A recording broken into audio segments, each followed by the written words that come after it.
In this video, I'm going to demonstrate how to create a composite score or transform or convert the scores in a variable to a different type of score. So for example, you might have weight in pounds and you want to convert it to kilograms. So we'll learn how to do that in this particular setting. So once you have your data and you've identified what you might want to do to it, so let's say, for example, we want to add the scores of T-mass and TP stress to create a composite score of these two scales.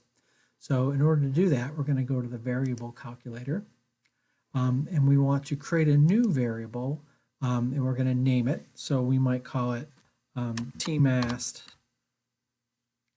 TP stress to indicate that we're now creating a composite score. You could call it composite score for however you want to do that. And so what we would do then is we would select the variables we want to include. So we're going to do T-mass, and then depending on the function we want to do, in this case we want to add these two scores, we could very quickly click Sum Composite Score, and it will automatically sum those two scores for us. Or if we were interested in doing this by hand, we would then insert a plus sign and then select the other variable, TP stress, and then it'll essentially add the scores in those two variables to create a new variable. Or we could press the Sum Composite Score. If you wanted to develop the mean of two variables, so let's say we wanted to know the mean score of T-mass and TP stress, we could place the mean composite score. And that would then create a mean of those two scores. So let's go ahead and click Submit here. And then we can see we have a brand new scale or brand new score created, which is the sum of these two scores. So 22 plus 29 equals 51. So that's one way to create a composite score. Now, let's say we had our PA level variable and we wanted to convert that using a constant.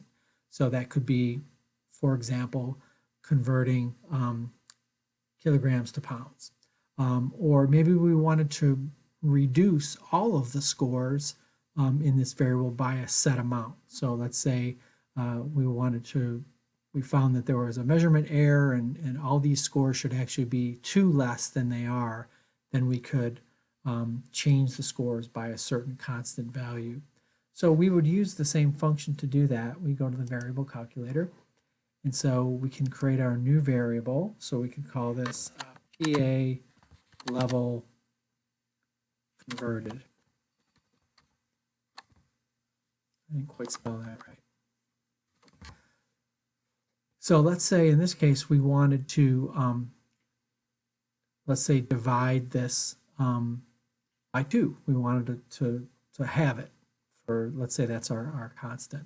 So we would select that variable, PA level, and then we would click Divide, and then click 2. So that's essentially going to, whatever the score is now, it's going to cut it in half. And so the score will now be half of that. Or we could multiply by 2.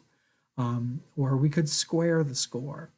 Or we could take the square root of all of these scores. So whatever arithmetical function you can think of, you can do within this variable calculator. But in this case, all we want to do is take this PA level score and divide it by 2. So that we're essentially having it. And then we go ahead and click Submit. And we can see now we've got this new variable that is essentially half of the original score. So a PA level score of 40 is now a score of 20. A 50 is now 25. So that's how we can convert an already available variable into a different type of measure by either creating a composite score, by using a constant score to convert it in some way, like converting centimeters to feet, whatever it might be. You can do that in the variable calculator option. So hopefully you find this to be useful, and good luck using this in your own research.